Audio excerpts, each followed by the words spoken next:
بسم الله الرحمن الرحيم. الحمد لله رب العالمين، والصلاة والسلام على أشرف المرسلين وعلى آله وأصحابه أجمعين. أما بعد، السلام عليكم ورحمة الله وبركاته. Muhtaram azizlar, Alloh haq azza va jalla ushbu Ramazon oyida tutayotgan ro'zalarimizni Alloh o'zi qabul qilsin. Musofirligi sabablimi, bemorligi, keksaligi sababli ro'za tuta olmayotgan azizlarimizni Alloh haq azza va jalla safarlardan qaytib ro'zalarni qazosini tutishlikka, bemorlarimizga esa shifo berib, tez kunda sog'ayib ketib, ushbu qazo ro'zalarini tutib olishlikka imkoniyatlarini ato qilsin. Yoshi keksaligi, surunkali kasali bor azizlarimiz ro'za tuta olmaganligi uchun fidya berarkanlar, ushbu fidyalarni Alloh tutgan ro'zalari o'rniga maqbul aylasin. Ramazon oylarida qilayotgan duolarimiz qabul bo'lsin. Suyukli Habibimiz Muhammad Mustafa sallallohu alayhi va sallam sahobai kiromlarga ba'zan Qur'ondan olgan qissalar, Jibroil alayhi salomdan eshitgan qissalarni aytib berardilar. Va hammamiz bilamizki, Payg'ambarimiz alayhi salatu vassalam har bir aytgan so'zlari haqdir. Imom Buxoriyda Rasulimiz alayhi salatu vassalam sahobalarga bir qissani aytib bergani keltiriladi. Ya'ni Rasulimiz alayhi salatu vassalam sahobalarga qarab shunday dedilar: bizdan avval yashagan ummatlar ichida 3 og'ayni safarga chiqibdilar. Yo'lda ketayotganlarda havo aynibdi, shamol ko'tarilibdi. Uchala do'st qochib bir g'orga kirib berkinib olishibdi, deydilar sarvari koinot Muhammad Mustafa sallallohu alayhi va sallam. Uchala do'st o'sha g'orga kirib turganida birdan yuqoridan katta bir tosh yumalabdi-yu, ular berkinib o'tirgan g'orni og'zini berkitib qo'yibdi. Ozginagina tirqishdan ularga havo kirib turibdi, yorug'lik kirib turibdi. Ular baqirsa birov eshitmaydi, yordamga birov kela olmaydi. Haligi toshni uchalalari harchand urinib yumalatib yuboramiz deyilsa ham toshni o'rnidan jildira olmadi.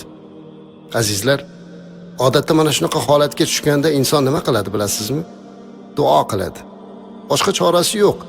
Boshimizga musibat tushganda biz Allohni eslaymiz-da. Qiyinchilikka qolganimizda Alloh deymiz. Alloh bizni kechirsin, xursandchilikda bu narsalarni unutamiz. Rasulimiz alayhisolatu vasallam aytibdilarki, uchala do'st har qancha urinsa ham toshni yumalata olmagandan keyin ichlaridan birlari aytdilarki, men eshitganman dedi. Ehtimol o'zini davridagi payg'ambar alayhisolatu vasallamdan eshitgan.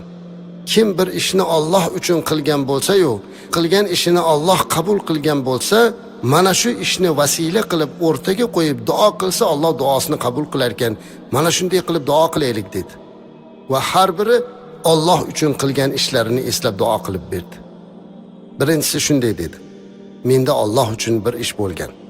Uyimda qari ota-onam bor, ularni doim men xizmatlarida bo'laman. Biz kichkinagina faqir bir oilamiz. Har kuni men sog'in hayvonimiz bor, o'sha hayvonni sog'ib sutini olib kirib, shuni ota-onamga beraman. Ota-onam u sutdan ichmaguncha bola chaqamga ham bermayman. Toki ota-onam oldida farzandlarini ustun qo'yib qo'ygan bo'lishdan qo'rqaman. Bir kuni o'zimni ishlarim bilan ovora bo'libman, qaytib sutni sog'ib kirsam, otam bilan onam uxlab qolibdilar. Ularni oldiga kelib chaqirsam eshitmadilar. Uyg'otgani xijolat bo'ldim-da, qo'limda haligi sutni ushlab, ularni uyg'onishini kutib o'tirdim. Bir bolam o'rmalab kelib oyoqlarim orasida o'ralashib yig'lay boshladi. Menga tirnashib yig'ladi. Ammo men bolamga har qancha mehrim bo'lib tursa ham unga sutni bermadimki, avval ota-onam ichsin, keyin beray dedim. Ularni oldida uyg'onishini kutib o'tirdim. Qachon ular uyg'onganda ularga sutni berdim. Allohim, men bu ishni o'zing uchun, seni rizoliging uchun qilganman.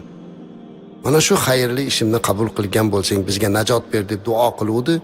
Tosh bir oz silchib ketdi, qarang. Endi ikkinchisi aytayapti. Menda ham mana shunday ish bo'lgan. Men bir mardikorni uyimga olib kelib ishlatganman. Unga har kuni haq berishlikni kelishganman. Har kuni haqqini olib ketgan va eng oxirgi kunga haqqini olmasdan ketib qolgan. Men esdan chiqdi dedimda, unga bir hayvon sotib olib qo'ydim. Kunlar o'tdi, oylar o'tdi. Uni hayvoni ko'payib bir qo'ra bo'ldi. Bir kuni eshigim taqilladi, otsam o'sha odam turibdi.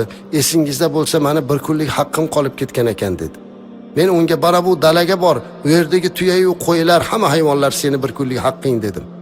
U menga qarab, masxara qilmang, ustimdan kulmang dedi. Allohga qasamki men senga masxara qilayotganim yo'q. U seni bir kunlik haqqing o'zi ko'paydi, ol dedim. U olib ketdi. Robbim, men buni seni roziliging uchun qildim. Agar qabul qilgan bo'lsang bizga najot ber dedi. Tosh yana siljidi. Uchinchi do'stga navbat keldi. U aytdi: mening amakimni bir qizi bor edi. Uni hamma yaxshi ko'rardi. Go'zalligida tengi yo'q qiz edi.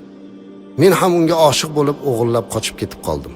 Bir joyga berkitib qo'ydim. Uni oldiga kirganimda u menga qarab, "Ittaqi minalloh ya ibn ammi." Ey amakimni bolasi, Allohdan qo'rq dedi. Menga benikoh mahr bermasdan turib, meni haqqimni ado qilmasdan turib menga yaqinlashma dedi. Men Allohdan qo'rqib ketdim va u qizni qaytarib oldim. Allohga qasamki men buni faqatgina Allohdan qo'rqqanligim uchun qildim. Robbim bu ishimni qabul qilgan bo'lsang bizga najot ber dedi va tosh yumalab ketdi. Bu qissa turli holatlarda har xil rivoyatlarda kelgan. Azizlar, bundan o'zimizga kerakli xulosani olaylik. 3 ta yaxshi amal, uchalasi ham qiyin mahalda duoni qabul bo'lishiga sabab bo'ldi. Biri ota-onani rozi qilish, ikkinchisi birovning haqqidan qo'rqish, uchinchisi zinodan qochish. Mana shu uchala do'stdan qaysi biri biz bo'lib qo'yganimizda nimani aytib duo qilar edik azizlar? Qaysi qilgan ishimizni Alloh uchun deb duo qila olar edik? Agar bunday narsa topa olmasak, keling Alloh uchun savob ishlarni qilaylik-da, duo qilayotganimizda u ishlarni o'rtaga qo'yib, vasila qilib Allohdan so'rab, undan foydalanishlikni Alloh bizga nasib qilsin.